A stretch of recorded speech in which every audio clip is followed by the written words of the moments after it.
On this episode, we have big news to announce. Tomorrowtown, Tennessee is going to Vietnam. We've been invited on a journey to visit locations of major battles and significant combat actions. We're traveling with the family of Medal of Honor recipient Marine Corps Sergeant Rodney Maxwell Davis to visit the location where he lost his life in combat when he jumped on a grenade to save the lives of his fellow Marines. We will also honor Medal of Honor recipient Father Vincent Capodanno. And we're going to Hue City, the site of a major battle in early 1968. So to understand that battle a little bit better, I talked to a Marine Corps veteran who fought every day of that battle, Larry Lewis from East Ridge, Tennessee. We got ambushed, and this was the day after Sergeant Gonzalez had been killed. And everybody was just really upset, tense, and there was a lot of pressure, and we got ambushed, and I said, gosh, and at that time I saw a head pop up somewhere. So I instinctively got up and started running. And after about 10 yards, I realized I was by myself. So I said, okay. So I kept going, and they're shooting at me with rockets, but I get to the window, and I jumped through the window and I think I hit one when I went through, and had a M16 with another one. I'm Josh Rowe, and this is Tomorrowtown, Tennessee.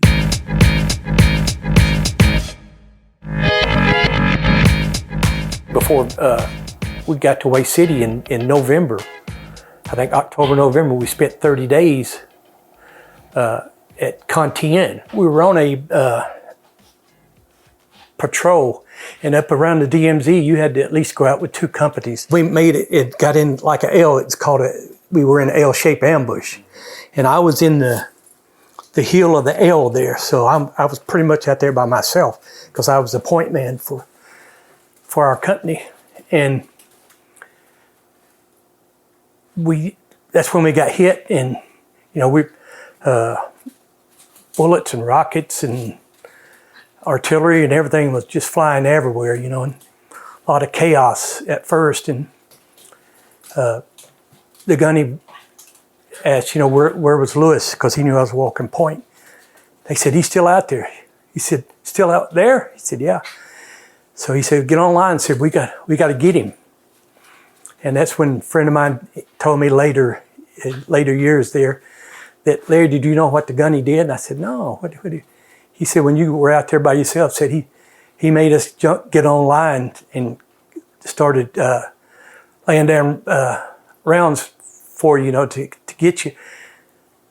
He said, and I asked the gunny, you want us to do that? He said, yeah. I said, we got to go get him.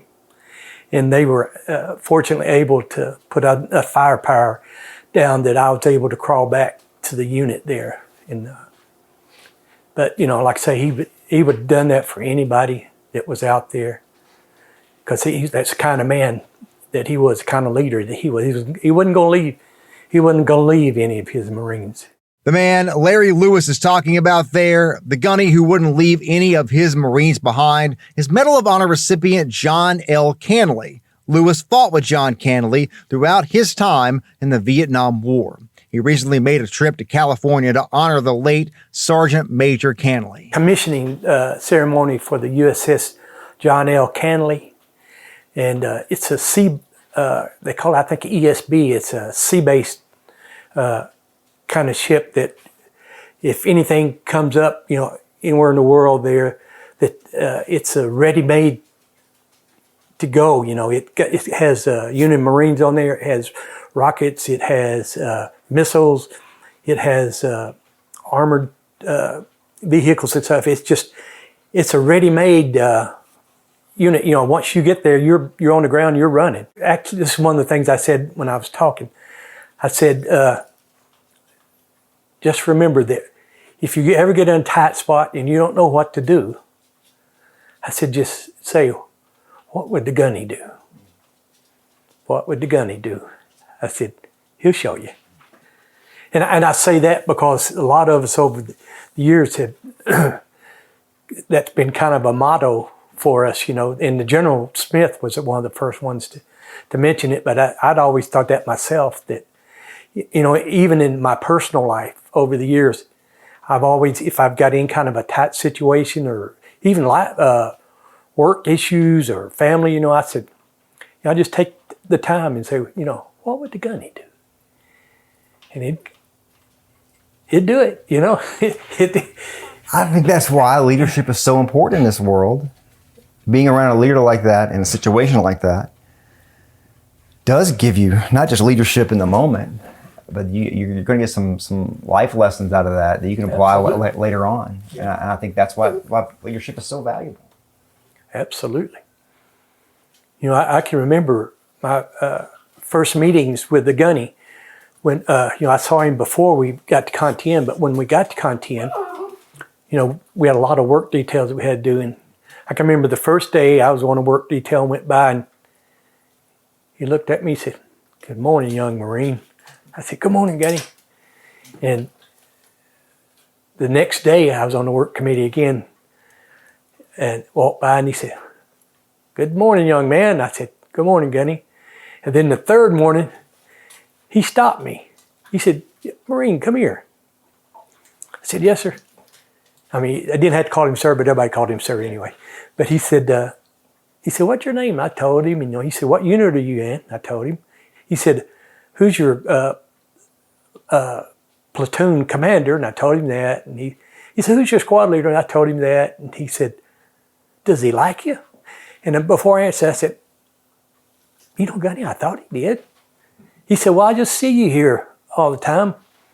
I said, "Well, I'm the youngest, so I guess, until somebody younger than been in time in Vietnam comes around, I'm one of the ones, He said, "Okay, carry on." Then I'd still see him, I was on several of those. And I think that kind of made an impression on him, because after that, he and I would talk and stuff, and it turned out pretty good. I know my last 4 or 5 months in Vietnam, he told me that he said, "My company supply man, he said Lewis. He never, even to his last days, he never called most people by their first name. So at Lewis, he said, "I need a supply NCO. Mine has rotated back home." He said, "You want to?" He said, "You're probably not going to be able to keep your squad leader, because you're not a corporal." And they said they'll be, replenishing us here, and one of them will probably take your place. He said, "You don't deserve that." He said, "I'm going to leave it up to you." I said, "But can I still go out?" He said, "Yeah, we'll do that." And so, yeah, I took over that. After that, he and I really became close. He would,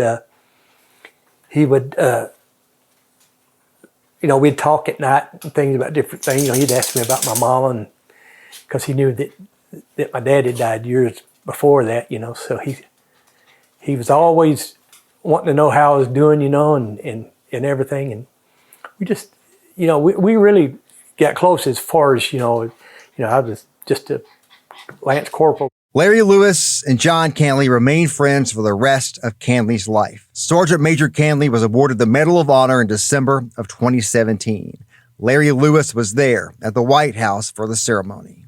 Sergeant Major Canley passed away in 2022. Canley was one of 5 men awarded the Medal of Honor for actions at the Battle of Hue City. Another Marine who fought in the same company as Lewis and Canley, Sergeant Freddie Gonzalez, was also awarded the Medal of Honor for actions in the battle. Sergeant Gonzalez was killed at Hue City.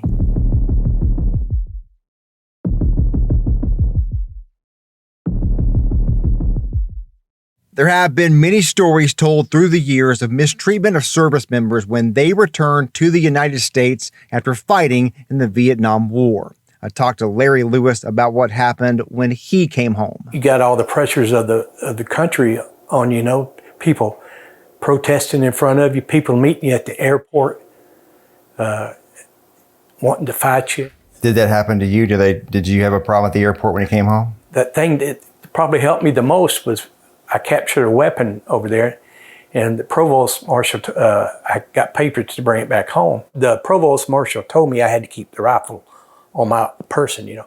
So if you can picture it, I'm walking down the middle of LAX with the rifle. I mean, I wouldn't even have got close to the terminal there in this day and time, but I'm walking down the middle of LAX there, and it's like a sea. They're going to the side. Do you still have it? Yes. Is it here? Yes. An SKS rifle. He's had it since early 1968. Got it in Hue City. Larry Lewis told me the story of how he got it. We got ambushed, and this was the day after Sergeant Gonzalez had been killed. And everybody was just really upset, tense, and there was a lot of pressure, you know. And we got ambushed, and I said, gosh. And at that time, I saw a head pop up somewhere. So I instinctively got up and started running.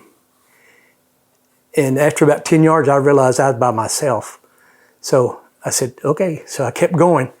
And they're shooting at me with rockets. But I get to the window, and I jumped through the window and I think I hit one when I went through, and I had a IM-16 with another one. But I went in with it on fully automatic. And so it was just a few seconds. Everything kind of died down, and went to the back, and there were two more right there that they were passing weapons over, and I killed both of those. And after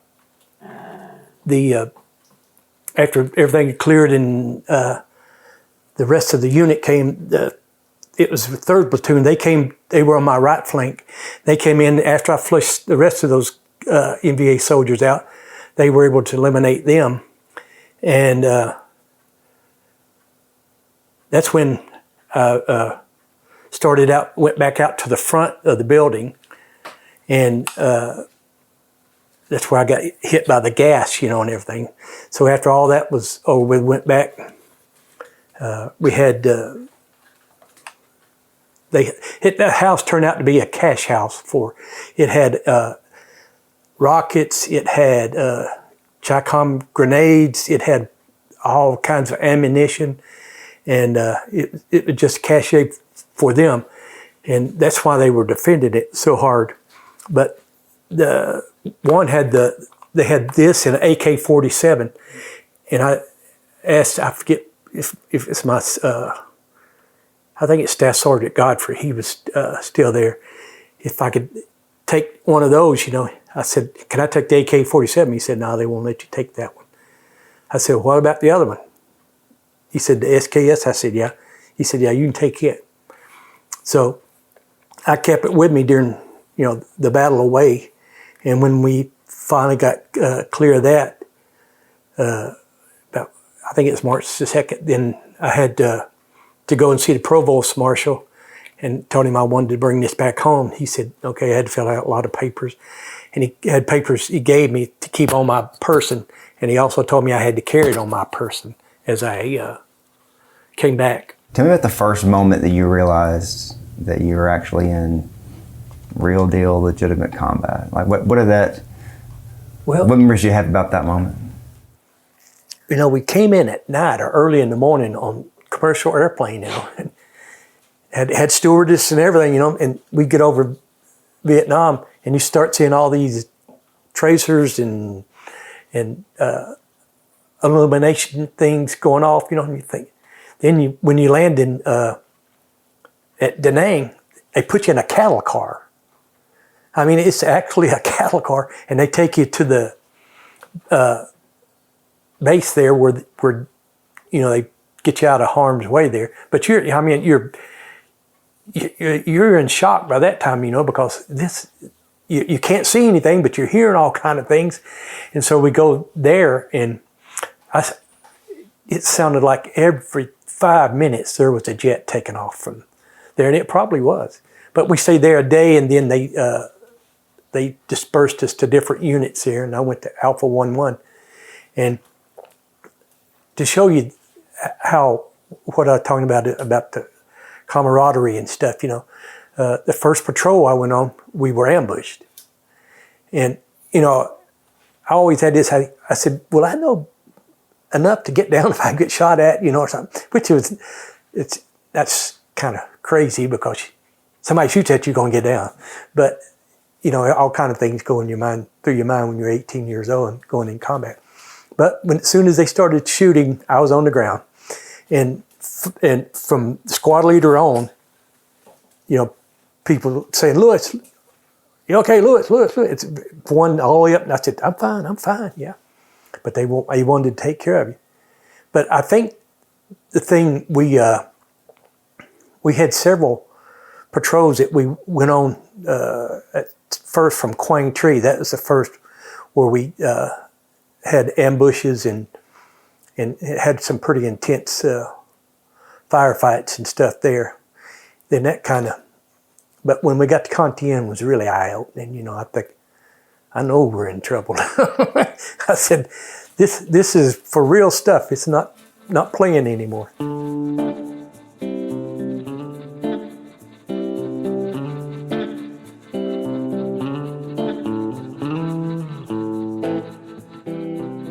A big thank you to Vietnam veteran Larry Lewis for this conversation on